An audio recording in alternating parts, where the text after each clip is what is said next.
کو ایرانی بود افغان چرا؟ ما در این دنیا که از یک مادریم، ما در این دنیا که از یک مادریم.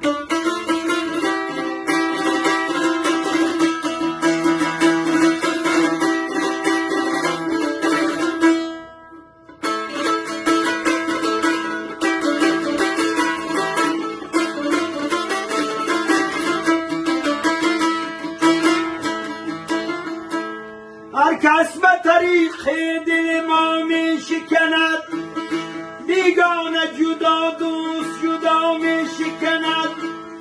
بیگانه اگر می شکند حرف نیست، من در عجبم دوست چرا می شکند، من در عجبم دوست چرا می شکند.